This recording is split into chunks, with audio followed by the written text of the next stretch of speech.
This video is brought to you by Grandeur Warranty, your #1 online source for factory-backed extended warranties in the country. Today I'm going to review 3 big-ass SUVs, and starting with this, the Toyota Sequoia Capstone. Let's call this luxury. Next we have the brand new Nissan Armada Nismo, and this of course is sporty. And finally, we have a classic, and I do mean classic, the Dodge Durango. I'd call this muscly, and I'll tell you why. And I'll also tell you which one of these is the most expensive at the end of this video. But let's start with let's start with the Capstone. Style-wise, this Sequoia is the most conservative, and that's because it's a Tundra underneath. Think of this as a Tundra without a bed. I mean, everything on this is very much Toyota-like, but the one thing that I noticed immediately, especially on this one and on the Nismo, is just look at the size of this grille. Look how tall that is. I mean, if you're a pedestrian, you have no fear of being bounced on top of the grille. If you get hit, you're gonna be bounced into oncoming traffic. It is incredible how much the styling of these vehicles has changed, and in my opinion, not for the better, and you'll see what I mean when we get to the Durango. I have to be honest here. This Armada looks like a GTR jumped over the fence, had its way with it, and ended up with a Nismo Armada. I mean, this is overwrought might be one word, or I guess sporty might be another word, but it feels like this, of course, is the one that if you're gonna go to a Cars and Coffee in Tokyo and you need a 3-row SUV, this one with, this interesting color combination would be the one that I would probably take. This Durango went into production in 2011, so it's a 15-year-old design, and when Nathan and I first reviewed this, I think he still had air and I didn't have my new teeth yet. But I think it's held up well. I mean, it's all scoops and it's all spoilers, but look how low it is. It actually looks like a properly proportioned vehicle. I have to say, out of the 3, this, even though it's 15 years old, is still my favorite design-wise. Under the hood of the Sequoia is, of course, a 3.4-liter V6 twin-turbo hybrid, 437 horsepower, 583 pound-foot of torque, Zach, is that right? Yes. Wow, I got that right. Paired to a 10-speed transmission. Now, if you like big old V8s and you hate turbos, this is not the one for you. Let me tell you a quick story about the Sequoia before we talk about how it drives. It almost didn't make it. It almost didn't make production. Mike Swears, who was the chief engineer on the Toyota Tundra, had to convince, I'm guessing, Akio Toyoda, the CEO of Toyota, that Americans wanted big truck-based SUVs. And the way that he did that is what makes the story so interesting. He went to Japan and he basically said that this is a big station wagon, because the Japanese, I think, necessarily don't value ginormous vehicles, and by making this less of a big-ass SUV and more of a station wagon, it made it more palatable, I believe, to the Japanese as a vehicle that they could actually build. The other great thing about the Sequoia is if you want a really good off-roader that has Toyota's reputation for reliability, look at the previous generation. You can get those anywhere from $4,000 to maybe $10,000 all day long, and they actually make really good off-roaders if you get the TRD Pro version. So let's talk about this Capstone. Capstone means that this is the top of the line, the most expensive, the most luxurious. If you want to go nicer, you might have to go up to Lexus, but in the Toyota lineup, this is the most expensive car. And this is the most traditional of them all because it is based on a Tundra. And I like that. I like SUVs that are truck-based because they have a lot of towing capability, they have a lot of payload capability, they have a lot of room. It just makes a lot of sense. So this would be the closest to a Suburban / Tahoe that you could get in a Toyota. I also like what Toyota has done with the interior. Toyota has this really nice way of making everything practical and yet not cheap. In other words, there aren't a lot of cheap plastics, there aren't a lot of inexpensive looking or feeling things that I touch. There is this piano black over here, but because it's truck SUV based, you get a traditional shifter, and if you are a Toyota family, this will immediately feel at home to you. Let's see how it accelerates. This is where hopefully the hybrid system comes in. And we're gonna give it a little bit of the beans. Yeah, it's not bad. I think that's fake engine noise. I think that's fake engine noise I'm hearing, but that's okay. I like the way this goes down the road. I like the giant mirrors, which say to me, Roman, you can go and pull a horse trailer or you can go pull a big boat. In kind of my mind, out of the three, not only is this the most luxurious, and I got to say, maybe that Nismo is a little bit more luxurious than this, but this is certainly the kind of best all-arounder. If you need something that hauls a lot of people, if you need something that hauls a lot of stuff, tows a lot of stuff, if you need something where you don't feel bad about the kids taking Uncrustable and mashing it into the seat, even though this is the luxurious version, this would be the one that I would certainly get. And then there, of course, is Toyota's reputation for reliability. If you want something that's kind of the Swiss Army knife of big-ass SUVs, the Toyota is the way to go. And with its reputation for reliability, even though this has been tarnished recently with a recall of over 200,000 of these six-cylinder turbos, then look no further. As you know, big-ass SUVs are all about utility, so let's just find out how much utility is baked into this very classic truck-based Sequoia. So first and foremost, I'm in the third row and I don't have enough headroom and I don't have huge amounts of leg room, but you know, this is a back seat for kids. And I do have, check this out, I got my little privacy screen right there, which is sweet. I have my own little vent control, which is even sweeter. And this roof is a little bit clam shaped to give me a little bit more headroom. So, you know, wouldn't want to spend any time back there, but you know, it's not bad. The problem with the Sequoia is that it's a hybrid and that the battery lives under the second and third row. So you kind of end up sitting with your knees up high, especially in the third row. So in the second row, much better. Once again, my own HVAC. I've got more privacy and I've got, you know, a little armrest. Much more comfortable, big ass roof for a big ass SUV. But the seat that I really like is this one. This is comfortable.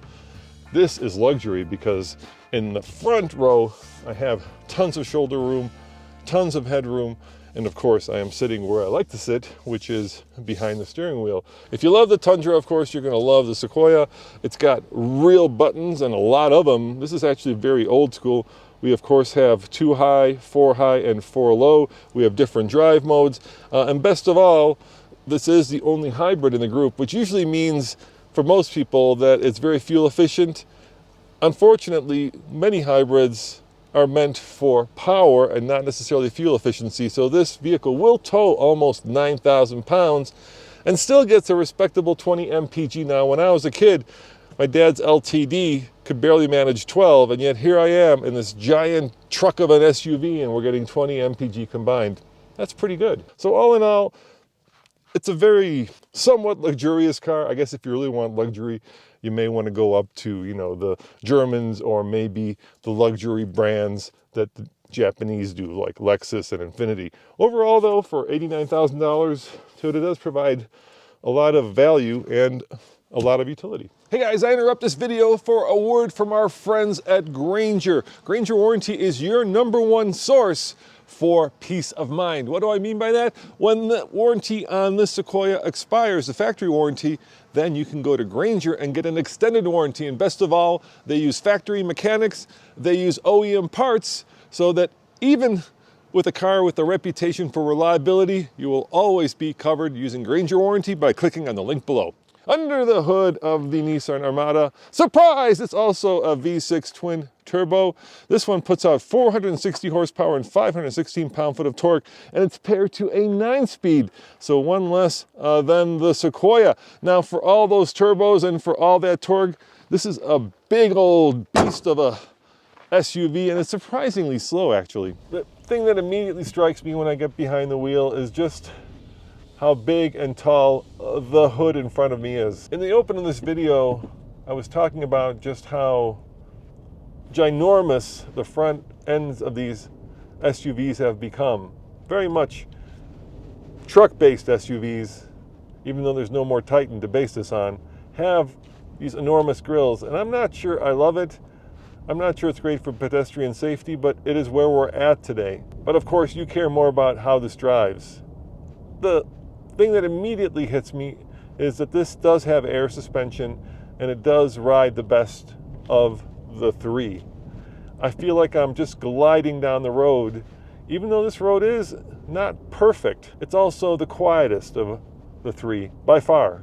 You can tell that Nissan has paid a lot of attention to making this almost Range Rover-like, where you feel like you're in a very special and safe place, like the world doesn't matter, and like inside here, everything is peaceful and quiet, whereas in the outside, it might be snowing, it might be windy, you'll never know that in here. I also like the fact that they have included a brake controller, which is great if you're going to be towing, but the mirrors, not as good as the truck-based Sequoia. And let's see how it accelerates. Now, you might be wondering about steering feel. You know, I mean, if you're wondering about steering feel on a... oh, there we go. It's actually pretty quick. It's surprisingly quick. I said that this was slow. I could have been wrong. That is actually very quick. So maybe the GTR part of this equation has made it some way into the DNA of this car. Steering's a little on the light side, over boosted. And what I was saying before I accelerated was, you know, if you're looking about performance or driving dynamics, these are big boats, big ass barges. And so you're not exactly going to be carving the canyons with any of these, except for maybe the next one. But we'll get to that in a second. Overall, this is a very comfortable, very quiet, very serene place to be. And the only criticism I have, and I think this is a fair criticism, is you can really feel the heft of this thing. As much as the light steering and the air suspension tried to hide the fact that this is a big old boat of an SUV, you get this sense. And I think if I were to daily drive this, I would really struggle with daily parking it and just, you know, on a livability basis, being able to go to the local Trader Joe's, which has, in Boulder at least, the worst parking lot in all of humanity. So I guess that comes along with the territory. A Tahoe or Sequoia wouldn't be much better, but this thing certainly drives bigger than it is. I'm in the third row of the Nissan Armada Nismo, and the first thing I find is that these are super annoying because they have to come up for me to not have a headrest in my back. Now back here, same problem, not enough headroom, not enough knee room, but I do have my own HVAC controls, USB-C ports, and this funky seatbelt, I guess, which allows you to have 1, 2, 3, 4, 5, 6, 7. That's a lot for, you know, a growing family. Now in the second row, kind of the same problem, even though this isn't a hybrid. The back is still pretty high, but now all of a sudden I have much more legroom. These captain's chairs are very comfortable. I do like this red interior with this very fancy material. This does feel very expensive. This is the newest of all three of them. I don't have any privacy, but I do have my own HVAC controls. And in the front, let's see how that is. You know what I'm gonna say, this is my favorite place in the vehicle. It is by far the most room. Oh my gosh, these seats are very tight. They almost feel like I am in the front seat of a GTR. Now this is the place to be if you like technology, because this is a huge screen. And I have to say I'm kind of over screens, but there is not a huge amount of buttons here. But there once again are different drive modes, which seems to be ubiquitous in all of these, including an off-road mode, a snow mode, and a tow haul mode. And unlike some other big ass SUVs I can think of, this does have a brake controller, and this will tow 8,500 pounds, which is a little bit less than the Sequoia, but still, you know, if you have a big boat or a horse trailer this will do very nicely. I do like this thick leather steering wheel. I don't like these haptic controls, and I do like the layout, but I don't like the piano black. Once again, I'm over all of that, even though it does have a heated steering wheel and heated seats. But where are my vented seats, huh? Where are my vented seats? I hate when there's empty buttons that don't do anything. It always says to me, what didn't I get? Even though I don't have vented seats, I do have, look at this, massaging seats. Yeah, oh yeah.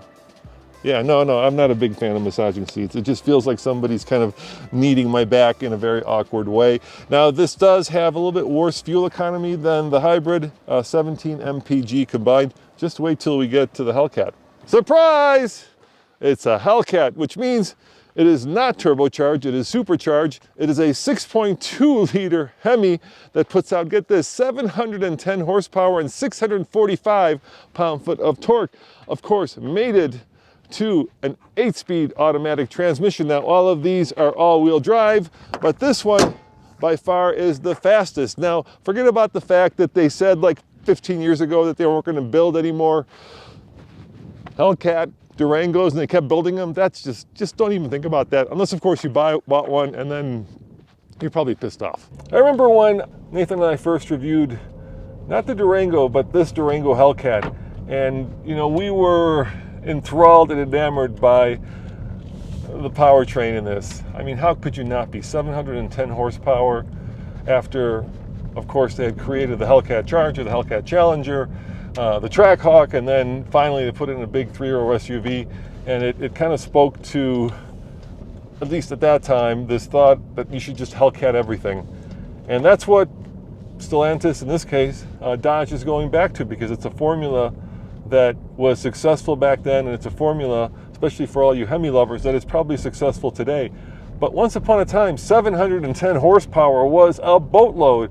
But think about the Rivian R1S, which in the quad motor has over 1,000 horsepower. It makes this seem a little bit on the puny side, but forget about that. The thing that makes this so special is, of course, the Hellcat Hemi powertrain. It brings life to an otherwise utilitarian, maybe even boring segment, and it makes this not only a muscle car, it makes it a fun car. And of course, you can probably guess which of these three I would buy, but keep in mind some very important facts. First and foremost, I don't have a young family with all the stuff that a young family has to have. I don't have multiple dogs, even though I do have a big Bernese Mountain Dog. So I don't need necessarily all the space and utility that many of these vehicles provide.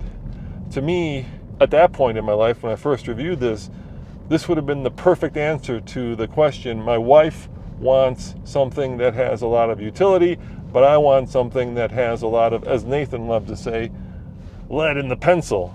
And that's what this represents. This is the vehicle that the guy or the gal with the need for speed can utilize, and yet also use it for the kid run. And let me show you that. There's the supercharger whine. There's the exhaust roar.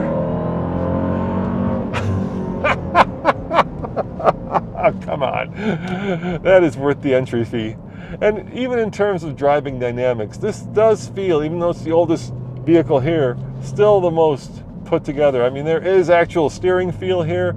These massive brakes feel like they can haul this thing down if you do get a little bit too happy, let's say. And the seats, I think by far are the most performance oriented. They hold you well, but this vehicle really is starting to show its age. The analog gauges, you know, the buttons, and I don't mind that. I actually kind of appreciate that in a throwback sort of way. But I remember when they were first building these, you know, they had this giant sea of black on the dashboard, which is still here. You had this interior, which is missing a lot of the fancy stuff that new vehicles have, like a giant sunroof, which this doesn't have. When you're going over bumps, you can really feel the suspension working on this as if you're on a track, which is not a good thing. And then it just feels like, you know, you spent a lot of money for something that was the shiniest and the reddest of candy apples when it was new, but now is soldiering on. I believe 3 more years they're going to keep this around. So the question is, do you want the latest and the greatest, or do you love the hits from the oldie? And if you love the hits from the oldie, and if you love that analog feel, the old way of making power, then you're probably going to like this. But if you like modern tech, and you like fuel economy, and you like room, well, the other two may be an answer for you. The third row in the Durango is a $1,000 option, and as you can tell, this vehicle doesn't have it. So, boo-hoo to me. But if it did have it, once again, HVAC vents up here, lights up here, and yeah, I don't see any USB or USB-C ports. Could be because this thing was designed when, like I said, Nathan had hair. Let's try the second row, see how much room there is back here. And the answer is, oh heck no, not as much. My foot is trapped. My head has okay room, but you know, you can tell this is a much more old school SUV because, well, just a lot less room. But it is a little bit more, shall we call it cozy? That's a good word. It's a little bit more cozy. So if you like cozy and you like muscly, this might be the one for you. Let's try the front row. Once again, the front seat is by far my favorite place to be. And in the last 15 years since this was first put on the market, times have changed. Screens have gotten bigger, buttons have gotten virtual, shifters have gotten weird, steering wheels have gotten even weirder. I mean, think of, like, you know, the yoke that Tesla has, or the Squircle that BMW has. And it's refreshing to be in a vehicle with a small screen, real gauges, real buttons, and a real shifter. Now, you know, it depends if you're a tech bro or if you're an old dude like me. An old dude like me, I like all this because, well, it's easy to use and I don't have to think very hard. If you're a tech bro, you may like the big ass screen with all the different functionality built into it. Now, the thing I think that we can both agree on is that you'll like this engine. Oh yeah, the sound of that Hellcat supercharged V8, supercharger whine out the front, exhaust note out the back. It doesn't get much better than this. It could get better in terms of towing if properly equipped. Zach, 8,500? 8,700, so, you know, about the same as the Nismo. And speaking of towing, I'm not going to give the price away yet, but if you do want to equip this so that it has the towing package and the third row, it's going to cost you about $2,000 more, and I'll tell you the price at the end of this video. And this is a jaw-dropping number, 14, as in 14 mpg combined. But if you want that, there's always a price to pay. The business end of any big SUV, of course, is the back end, because that's where all your stuff goes. Now, this does have this nice feature where the glass opens up so you can throw stuff in without having to open up the tailgate.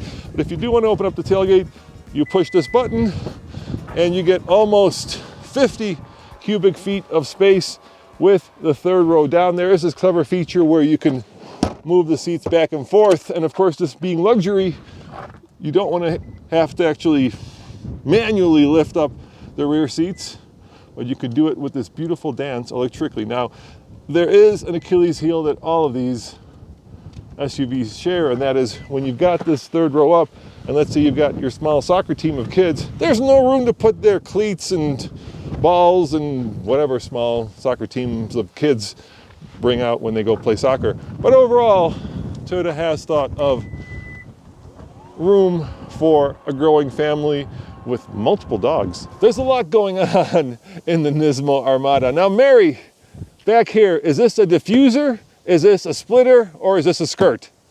I think it's a skirt. Mary says it's a skirt, and I have to agree. Why do they put a skirt on a big-ass SUV? I don't know, but there you have it. Unlike the Sequoia, you can't open up this rear glass, so that doesn't work, but there are some cool and hidden features back here as soon as I can figure out. There it is. They hit it. So back here, 56.3 cubic square feet, which is more cubic feet, which is more than the Armada. Now, one of the cool tricks that this vehicle has is you can drop, look at that, the second row, making for an even more spacious interior. And then, of course, you can raise the third row. Now, we need some music here because this does take a while. Hope you enjoyed that musical interlude.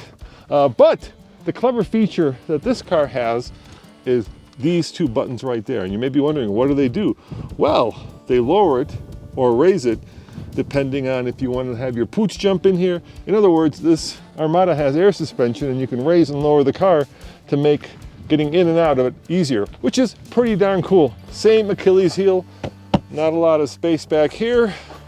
And under here, we have a little bit of storage, but not a whole heck of a lot. Now you may be thinking to yourself, I don't need air suspension. I can get my stuff in there. But check this out, with the air suspension down, that's how easy it is to tailgate. Now let me put it back up and let's see how easy that is.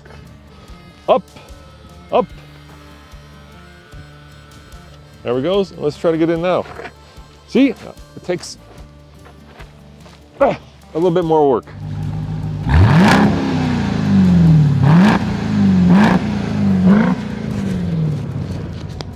This is the only big ass SUV I'm going to do that with because it's the only one that actually sounds good. And let's talk about utility. Once again, I got to find the button here. I found it. 43.3 cubic feet of space with the third row down, which in this one it always is. But get this, if you don't get the third row seats, you do get these two ginormous cubby holes where you could store, I guess, soccer balls if you did have the soccer team. Now, one of the things that is missing from this vehicle, which the other two have, is a spare tire. And this is where our friends at Modern Spare come in. If you guys are looking for a spare tire and you want peace of mind, you know, you don't want to be stranded somewhere with a flat, check out the link below to Modern Spare. They provide spare tires complete with the jack for a lot of modern cars. Maybe even this one. Check out their website to see if this qualifies. Now overall, this of course has the least utility, but I'm gonna go with the most miles per mile. Have you been wondering why we're comparing three very different big ass SUVs? Well, price is one of the reasons. They all start at about $80,000, but surprisingly, the Hellcat isn't the most expensive at $86,000. It's actually in the middle because the Nissan Nismo Armada comes in about 84, and surprise, surprise, the most expensive at almost $90,000, $89,000 is luxury. So, do you like luxury, do you like sporty, or do you like muscly? My choice, of course, is muscly. We'll see you next time. Ciao.